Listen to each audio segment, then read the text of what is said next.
26절로 27절까지 우리 다 같이 합독하여 읽겠습니다. 여수르니여 하나님 같은 이가 없도다. 그가 너를 도우시려고 하늘을 타고 궁창에서 위엄을 나타내시는도다. 영원하신 하나님이 내 초소가 되시니 그의 영원하신 팔이 내 아래에 있도다. 그가 내 앞에서 대적을 쫓으시며 멸하라 하시도다. 아멘. 여수룬에 대해서 지금 설명해 드리고 있습니다. 여수룬은 이스라엘 백성을 이야기하고 있죠. 근데 이 여수룬에는 뜻이 몇 가지가 있다고 그랬습니다. 첫 번째 정직한 여수룬, 또 하나님과 친밀한 여수룬, 또 하나님 앞에서 온전한 여수룬, 또 오늘은요 의로운 여수룬. 그러니까 의롭다라는 것에 대해서 설명을 좀 해드리겠습니다. 그리고 마지막으로는 올곧은 사람, 올곧은 여수른, 그러니까 좌로나 우로나 치우치지 않는 그러한 믿음의 사람, 그런 사람을 여수른이라고 합니다. 그럼 이제 의로운 여수른, 의로운 사람이란 어떤 사람인가, 그런 부분에 대해서 말씀을 나누도록 하겠습니다. 이제 먼저 로마서를 가서 보겠습니다.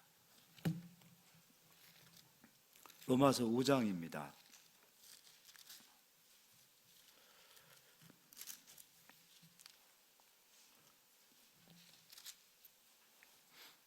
5장 1절부터 제가 좀 읽어드리도록 하겠습니다. 그러므로 우리가 믿음으로 의롭다 하심을 받았으니, 우리가 의롭게 되어지는 것은 믿음으로 된다는 겁니다. 그러니까 믿음으로 의롭다 하심을 받았으니 우리 주 예수 그리스도로 말미암아 하나님과 화평을 누리자. 그러니까 믿음으로 의롭게 된다는 것이죠. 무엇을 믿는 것인가? 또 2절, 또한 그로 말미암아 우리가 믿음으로 서 있는 이 은혜에 들어감을 얻었으며 하나님의 영광을 바라보고 즐거워하느니라. 다만 이뿐 아니라 우리가 환난 중에도 즐거워하나니 이는 환난은 인내를, 인내는 연단을, 연단은 소망을 이루는 줄 알미로다. 또 소망이 우리를 부끄럽게 하지 아니함은 우리에게 주신 성령으로 말미암아 하나님의 사랑이 우리 마음에 부은 바 됨이니. 그러니까 믿음으로 시작하여 하나님과 화평을 누리고 또 은혜에 들어가고 결국은 환난을 통해서, 인내를 통해서 연단을 받고 연단을 통해서 소망을 이루게 된다는 거죠. 그리고 이 소망은 우리를 부끄럽게 하지 아니하고 우리에게 주신 성령으로 말미암아 하나님의 사랑이 우리의 마음에 부은 바 되었다, 이렇게 되어 있습니다. 그리고 6절, 우리가 아직 연약할 때에 기약대로 그리스도께서 경건하지 않은 자를 위하여 죽으셨도다. 그럼 믿음이라는 것은 우리의 신념이 아닙니다. 믿음은 내 신념을 믿는 것이 아니라 그리스도를 믿는 거예요. 나를 의지하고 세상을 의지하는 것이 아니라, 자기의 어떤 신념을 의지하는 것이 아니라 그리스도를 믿는 거예요. 7절, 의인을 위하여 죽는 자가 쉽지 않고 선인을 위하여 용감히 죽는 자가 혹 있거니와 우리가 아직 죄인 되었을 때에 그리스도께서 우리를 위하여 죽으심으로 하나님께서 우리에 대한 자기의 사랑을 확증하셨느니라.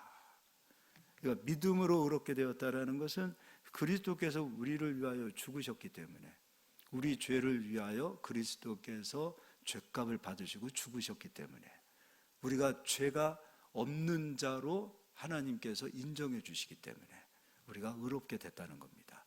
그럼 의롭게 되었다라는 것, 이거 한 가지만 가지고 가게 되어지면 자칫 잘못하면 난 믿음이 있는 사람이기 때문에, 죄가 없기 때문에 내 마음대로 살아도 되겠네가 될 수 있다라는 것이죠.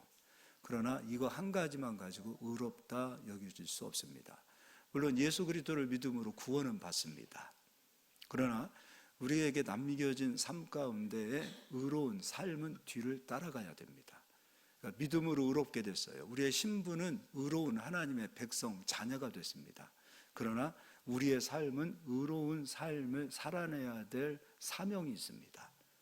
이제 이번에는 여호수아를 가서 보겠습니다. 첫 번째는 믿음으로 의롭게 됐다. 그럼 두 번째 우리가 해야 될 일이 있습니다. 그것이 무엇인가? 여호수아 6장을 보겠습니다. 이스라엘 백성들이 출애굽해서 나오고 출애굽할 때 홍해 바다를 건넜다 그랬죠. 바울은 이때를 가리켜서 세례를 받았다라고 말해요. 즉 세상으로부터 구원받은 이스라엘 백성을 이야기합니다. 그들이 이제 가나안 땅을 향해서 가게 되어지고 광야 40년의 길을 걷고 이제 요단강을 건너 첫 번째 성읍 여리고를 맞이합니다. 물론 이제 우리는 여리고를 정복해야 됩니다. 그래서 여리고를 정복해라 했을 때 이스라엘 백성들에게 하나님께서 뭐 전쟁을 준비하라, 무기를 준비하라 이러지 않으셨죠. 여리고를 돌라. 이스라엘 백성이 순종하고 여리고를 돌았습니다. 그리고 여리고가 무너졌습니다. 그런데 하나님께서 이스라엘 백성들에게 요구하시는 것이 있어요. 가나안 땅의 처음 것은 하나님의 것이다. 그리고 또 이스라엘 백성들에게 너희들의 첫 장자는 하나님의 것이다. 그리고 너희들 소유의 양이 될 수도 있고 나귀가 될 수도 있고 소가 될 수도 있어요. 이거 다 하나님의 것이다. 그리고 너희가 토지를 경작하여 수확을 하고 열매를 거두게 되어질 때 그 첫 열매는 하나님의 것이다.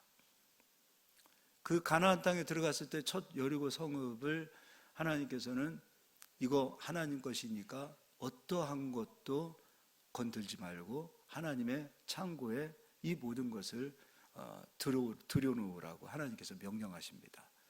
순종하고 여리고를 정복하는 것도 중요하지만 두 번째 하나님께서 요구하신 대로 순종하는 것도 중요합니다. 근데 왜 이것이 의로운 것과 연관이 되어지는가? 이제 좀 읽어보도록 하겠습니다. 18절을 읽어드리겠습니다.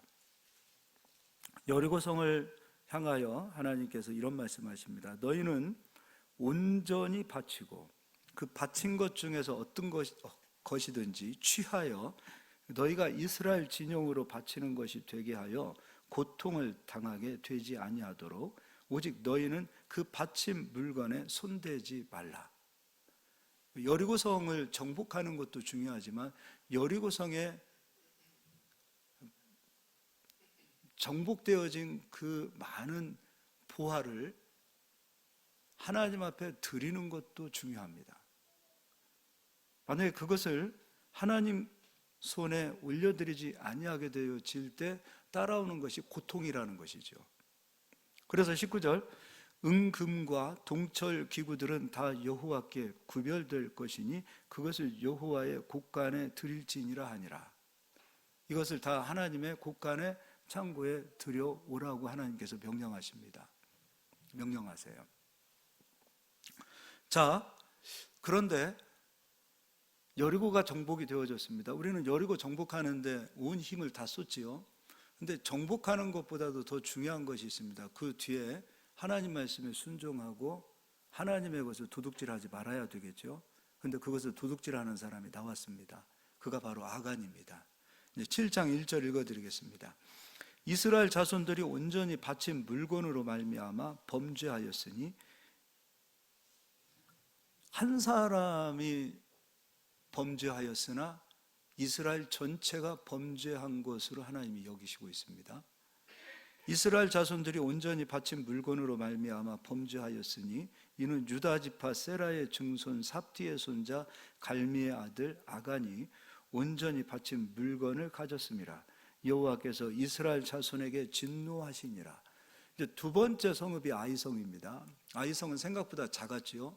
그 땅을 정탐하고 온 이스라엘 백성들이 아이성을 정복하는데 굳이 우리 많은 군인들이 다 갈 필요가 있겠습니까?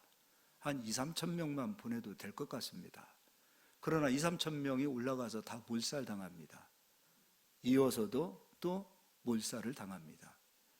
여호수아가 하나님 앞에 엎드립니다. 하나님, 왜 우리가 아이성을 정복하지 못하게 됐습니까?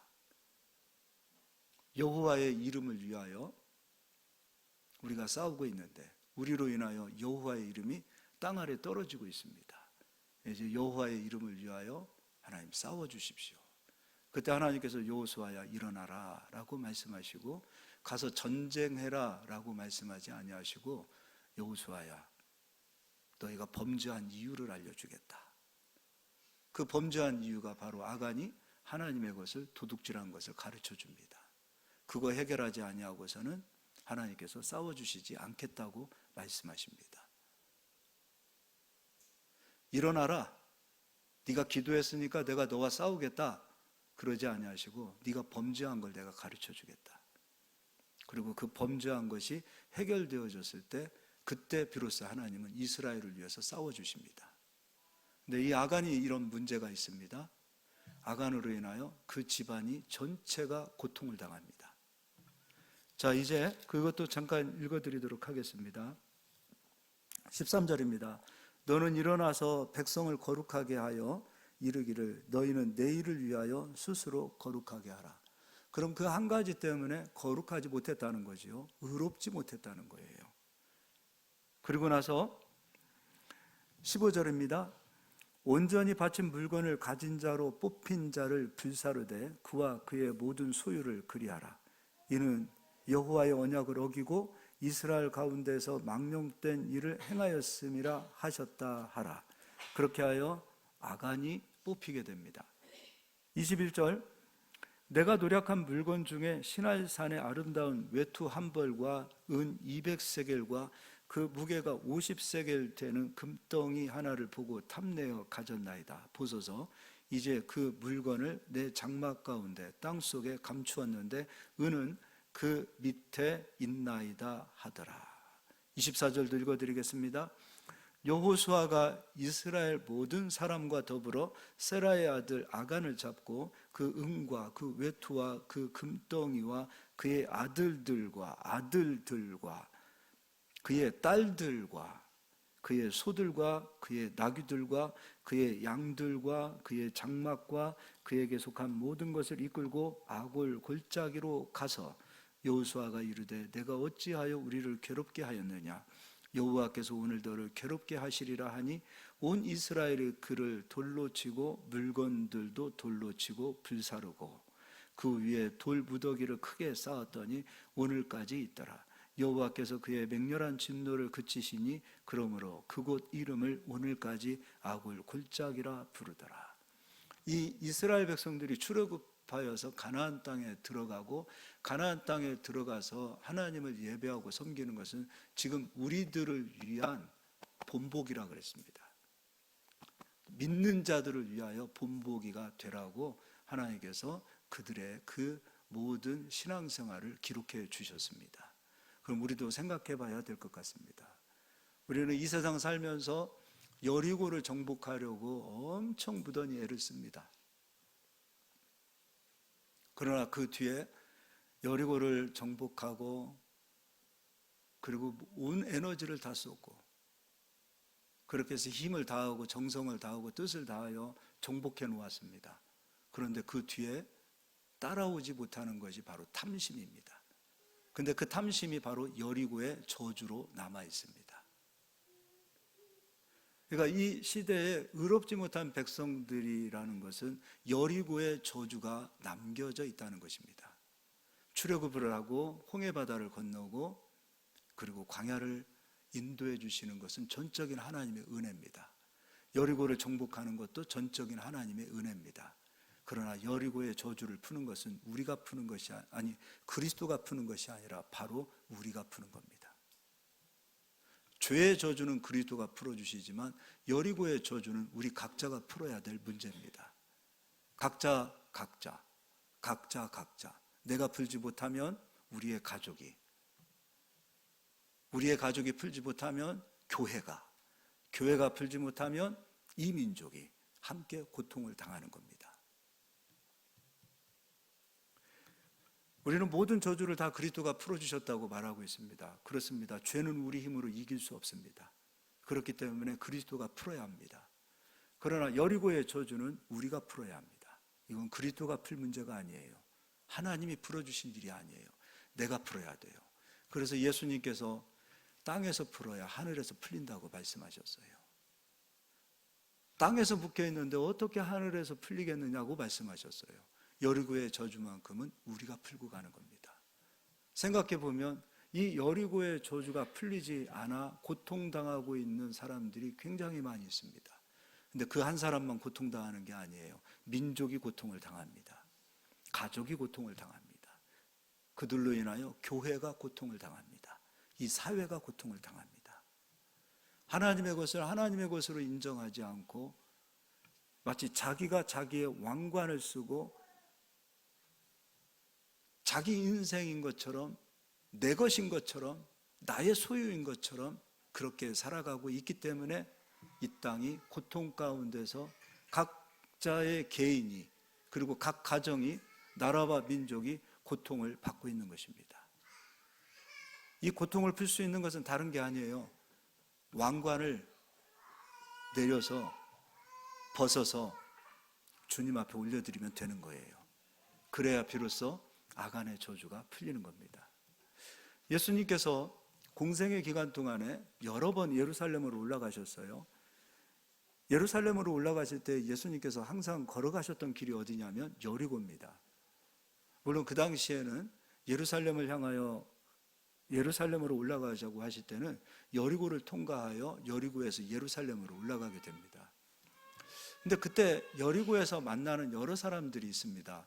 그 가운데 여리고의 저주를 풀지 못하는 사람들이 너무도 많이 있습니다. 근데 한 사람이 여리고의 저주를 풉니다. 그것도 한번 읽어보겠습니다. 누가복음 가서 보겠습니다.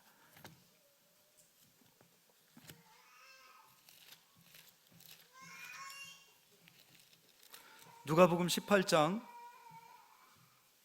18절입니다. 어떤 관리가 물어 이르되 선한 선생님이여 내가 무엇을 하여야 영생을 얻으리이까? 예수께서 이르시되 내가 어찌하여 나를 선하다 일컫느냐? 하나님 한 분 외에는 선한 이가 없느니라. 내가 계명을 안 하니 간음하지 말라, 살인하지 말라, 도둑질하지 말라, 거짓 증언하지 말라, 내 부모를 공경하라 하였느니라. 여짜오되 이것은 내가 어려서부터 다 지켰나이다. 마태복음에서는 이 사람을 청년이라고 말하고 있어요. 이 청년, 관리, 이 사람은 나는 계명을 지켰습니다. 스스로를 자기를 의롭다라고 생각하고 있었습니다. 돈도 있습니다. 어느 정도 축복도 받았습니다. 그리고 권력이라는 힘도 얻었습니다. 그리고 하나님을 잘 섬깁니다. 얼마나 하나님 잘 섬깁니까? 본인 스스로 마음속에 나는 의로운 사람입니다 라는 이런 마음을 스스로 가지고 있습니다. 근데 예수님께서 그 속을 보시죠. 너에게 한 가지 부족한 것이 있다. 22절입니다. 예수께서 이 말을 들으시고 이르시되 내게 아직도 한 가지 부족한 것이 있으니 내게 있는 것을 다 팔아 가난한 자들에게 나눠주라. 그리하면 하늘에서 내게 보화가 있으리라. 그리고 와서 나를 따르라 하시니. 지금 이 청년이 관리가 예수님을 만났던 장소는 바로 여리고예요. 여리고는 구여리고 신여리고로 나눕니다. 예수님 당시는 신여리고가 새롭게 생깁니다. 애굽에서도 이스라엘을 향해서 올라가고자 할 때, 그리고 저 북쪽에 있는 사람들도 예루살렘을 향하여 올라가고자 할 때 반드시 거쳐서 올라가는 곳이 바로 여리고입니다. 그러니 사람이 모이는 곳은 당연히 돈이 모이겠죠. 그리고 농사가 잘 돼요. 물이 풍부합니다. 그러니 부자 같은 이런 돈이 많은 사람들이 나올 수밖에 없습니다. 축복도 받았습니다. 계명도 잘 지킵니다. 그리고 본인 스스로도 나는 의로운 사람입니다라고 생각하고 있었습니다. 근데 예수님께서 너에게 한 가지 부족한 것이 있다. 너의 소유를 팔아 가난한 자들에게 나누어 주어라. 근데 이 사람이 근심합니다. 왜 근심하는가? 돈이 없으면 그런 근심을 안 할 텐데 돈이 많았습니다. 그 뒤에 23절, 그 사람이 큰 부자이므로 이 말씀을 듣고 심히 근심하더라. 예수께서 그를 보시고 이르시되 재물이 있는 자는 하나님 나라에 들어가기가 얼마나 어려운지. 이 사람이 재물을 팔아서 가난한 자들을 돕는 것은 예수님이 하실 일이 아니에요. 그 사람의 결단이고 그 사람의 마음에서 자발적으로 드려져야 되는 헌신입니다. 여리고의 저주를 끊지 못했어요. 계명을 알고 있고 축복을 받았고 그리고 권력도 가지고 있는 이 사람은 아간과 같이 여리고의 저주를 끊어내지 못했습니다. 이때 예수님은 어떤 마음이셨을까요? 여리고의 저주를 끊을 만한 그러한 믿음을 가진 사람이 없나? 그런 의로운 사람이 없을까? 예수님은 사람에게 집중하시는 것 우리가 생각하게 됩니다. 예배하는 자를 찾으시고, 일꾼을 찾으시고, 제자를 찾으시고, 믿음 있는 자를 찾으시고, 헌신하는 자를 찾으시고, 순결한 자를 찾으시고, 의로운 자를 찾으시는 거지요. 하나님은 의로운 백성의 하나님이시잖아요. 의로운 백성의 하나님. 의로운 자를 찾으시기를 원하시는 그 예수님. 근데 이 부자 청년에게 기대를 했습니다. 그리고 이 부자 청년이 저는 어려서부터 이런 말씀을 지켰습니다 했을 때 다른 복음서에서는 예수님이 그 말을 듣고 굉장히 기뻐하셨습니다. 야, 이 사람 혹시 여리고의 저주를 끊지 않을까? 기대했을 거예요. 그런데 근심하고 떠나갑니다. 그때 그 예수님의 그 실망감은 말로 다 할 수 없을 것입니다. 그래서 예수님께서 하셨던 말씀이 있어요. 낙타가 바늘귀로 들어가는 것이 부자가 하나님의 나라에 들어가는 것보다 쉬우니라 하시니, 부자를 통해서 예수님은 믿음 있는 사람을, 의로운 사람을 찾아보기가 어렵다, 이런 말씀을 하셨어요. 근데 부자라고 다 그런 건 아니에요. 가난한 사람이라고 다 믿음이 있는 것도 아닙니다.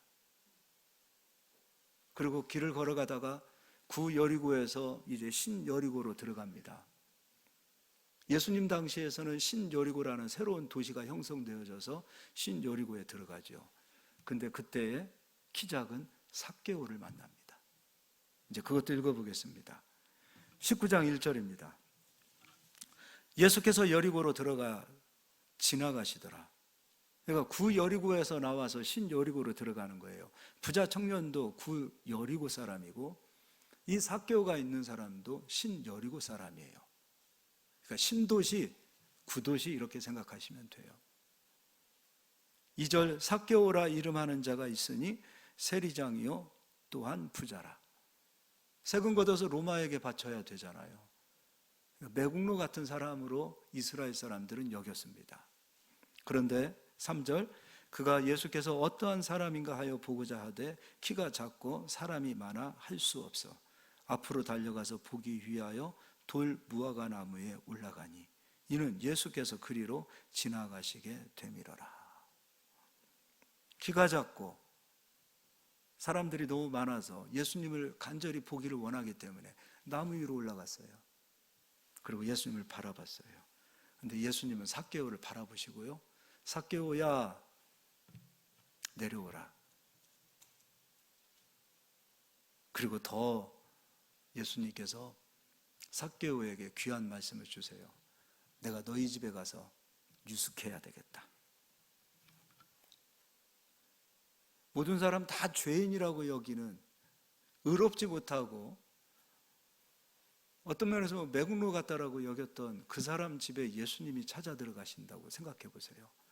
예수님 보셨을 때 그 사람은 의로운 사람인 거예요. 그래서 5절에 예수께서 그곳에 이르사 쳐다보시고 이르시되 삭개오야 속히 내려오라. 내가 오늘 내 집에 유하여야 하겠다 하시니 급히 내려와 즐거워하여 영접하거늘 뭇사람이 보고 수군거려 이르되 저가 죄인의 집에 유하러 들어갔도다 하더라. 삭개오가 이런 고백을 합니다. 삭개오가 서서 주께 여짜오되 주여 보시옵소서. 내 소유의 절반을 가난한 자들에게 주겠사오며 만일 누구의 것을 속여 빼앗은 일이 있으면 내 갑절이나 갚겠나이다. 관리요 청년이었던, 돈이 많았던, 그리고 말씀을 지키고 스스로 의롭다라고 여겼던 사람은 여리고의 저주를 끊어내지 못했지만 손가락질 당하고 멸시받고 죄인이요 벌어지반도 못한 사람이라고 여겨졌던 삭개오는 여리고의 저주를 끊어냈습니다. 지금도 주님이 찾으시는 사람은 바로 이 삭개오와 같은 사람이라고 것이라고 봅니다. 주님이 바라보시고 주님이 내가 너희 집에 유하여 함께하고 싶다. 네가 베풀어주는 만찬을 내가 먹고 싶고 네가 발을 씻겨주는 그 물에 내가 발 씻김을 받고 싶다. 네가 베풀어주는 그 물에 내가 손을 씻고 발을 씻고, 그리고 네가 차려주는 그 만찬에 내가 함께 참여하고 싶다. 이 얼마나 큰 축복입니까? 얼마나 아름다운 축복입니까? 왕관을 쓴 상태에서는 주님의 발을 씻어드릴 수 없습니다. 자기 왕관을 쓰고 있고 자기 왕복을 입고 있는데 어떻게 주님의 발을 씻어드릴 수 있습니까? 자기가 입고 있는 왕복을 벗어야 되고 내가 쓰고 있는 왕관을 벗어들여서 섬기는 자로 종의 모습으로 무릎을 꿇고 그때 비로소 주님의 발을 씻어드릴 수 있는 겁니다. 바로 이 삭개오와 같은 자들, 스스로를 의롭다고 여기는 자들은 절대로 주님의 발을 씻어드릴 수 없습니다. 바로 이 삭개오가 보였던 이 정신, 아간이 여리고의 저주를 묶어놓았기 때문에 여리고에는 이 저주가 계속 따라가고 있는 거예요. 근데 이 여리고의 저주를 비로소 예수님 공생의 그 기간 동안에 끊어낸 사람이 누구냐면 많은 사람이 멸시하고 조롱하고 손가락질하는 삭개오가 끊어냈습니다. 오늘도 이 시대를 살아가는 많은 그리스도인들 가운데에서 여리고의 저주를 끊을 수 있는 사람들은 누구인가? 스스로를 의롭다라고 여기는 사람은 절대 끊어내지 못합니다. 주님 없으면 안 됩니다. 주님을 바라봐야 되겠습니다. 주님이 우리 집에 유하여야 됩니다. 내게 찾아오셔야 됩니다. 주님 도움 없이는 한순간도 살아갈 수 없습니다. 이런 고백이 있는 자들, 그런 자들이 바로 여리고의 고백을 끊을 수 있고 이 모든 것은 내 것이 아니요 주님의 것입니다라고 말할 수 있어야 됩니다. 교회의 주인이 누굽니까? 목사님입니까? 성도님이십니까? 하나님이십니다. 왜 우리가 교회 와서도 아파하고 상처를 받죠? 다 왕관들을 쓰고 있으면 상처받습니다. 왕관은 그리스도만 쓰셔야 합니다. 우리의 면류관, 우리의 왕관을 벗어드리고 그리스도만을 높이는 마음이 있어야 합니다. 이게 바로 교회입니다. 우리의 가정도 마찬가지입니다. 내가 아빠니까 내가 엄마니까 왕관을 쓰고서 군림한다? 그러면 안 됩니다. 가정의 주인은 그리스도십니다. 우리의 주인도 그리스도십니다. 내 삶의 소유도 그리스도의 것입니다. 저 인도네시아에서 우리가 지난번에 선교 보고할 때 그 보아스 장로님, 제 재정은 주님의 것입니다. 나는 하나님의 재정의 통로로 쓰임받고 싶습니다. 그 사람은 왕관을 쓰지 않은 거예요. 왕관을 벗어드릴 수 있는 자가 여리고의 저주를 끊어드리고, 그리고 여리고의 저주는 우리 인간의 탐심과 욕심과 교만으로 인하여 끊어내지 못한다는 것이에요. 죄는 그리스도가 끊어내셨습니다.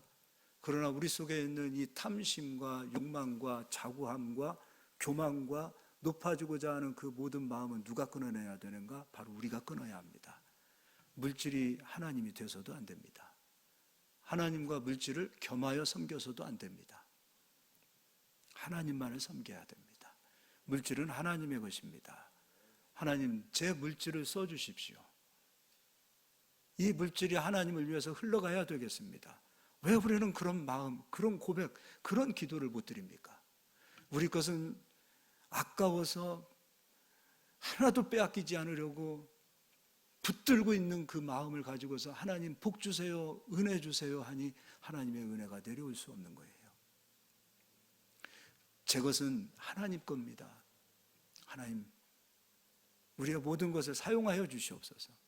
이런 고백과 이런 헌신이 되어야 비로소 우리는 주님의 발을 씻어드리고 보잘것없는 우리의 머리카락으로 주님의 발을 닦아드릴 수 있는 것입니다.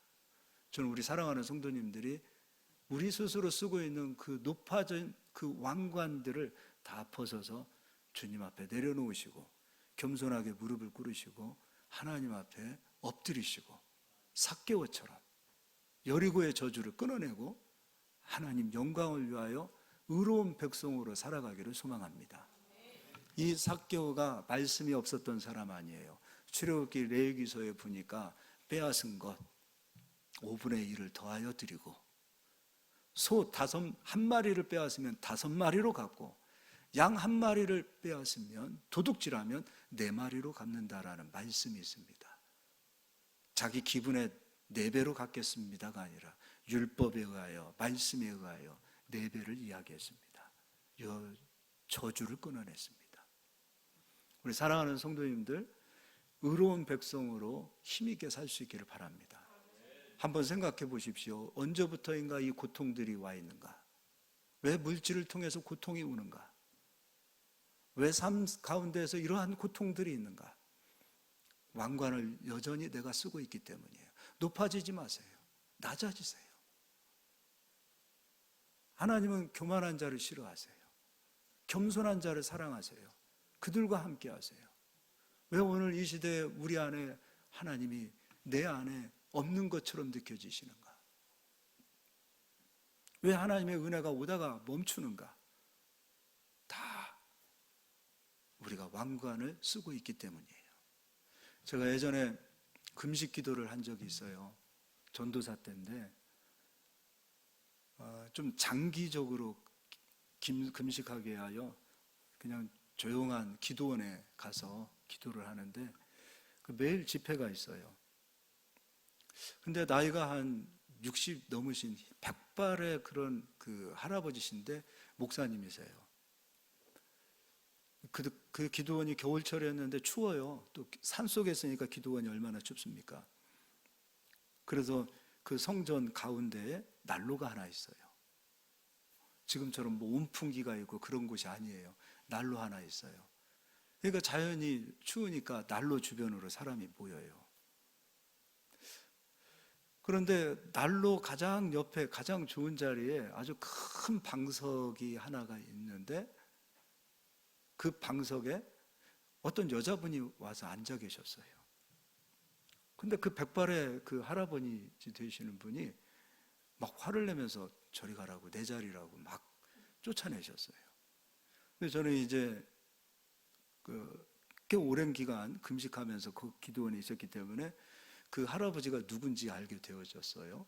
근데 그 할아버지는 기도 제목이 하나가 있어요. 그 기도 제목이 뭐냐면 하나님의 은혜가, 하나님의 그 마음이 자기에게서 느껴지지 않는 거예요. 하나님이 내 안에 없는 것 같은 그 공허함을 느끼시기 때문에 하나님의 은혜를 사모하기 위하여 그 기도원에 와서 기도하셨던 거예요. 근데 그분이 목사님이셨어요. 왜 하나님의 은혜가 안 왔을까요? 기도하고 몸부림치는데. 저는 보잘것없는 난로 옆에 그 자리가 바로 왕관이었다고 생각이 돼요. 누리고 높아지고 대접받고 인정받고 그런 자리에만 머물러 있다면 하나님의 은혜는 오지 않아요. 내려가야 돼요. 양보해야 돼요.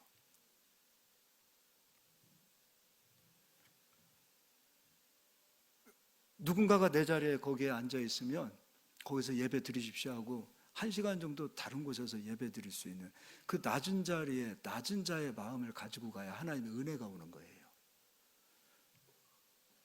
여전히 높아진 마음을 가지고서는 절대 하나님의 은혜가 오지 않습니다.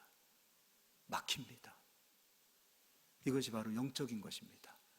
하나님은 의로운 자와 함께 하시고 그 집에 들어가서 유하시고 그가 베풀어 준 그 만찬으로 기뻐하시고 행복해 하시는 하나님이심을 기억하시고 저는 우리 모두가 의로운 백성이 되어지기를, 의로운 여수run이 되어지기를 예수님의 이름으로 축원합니다.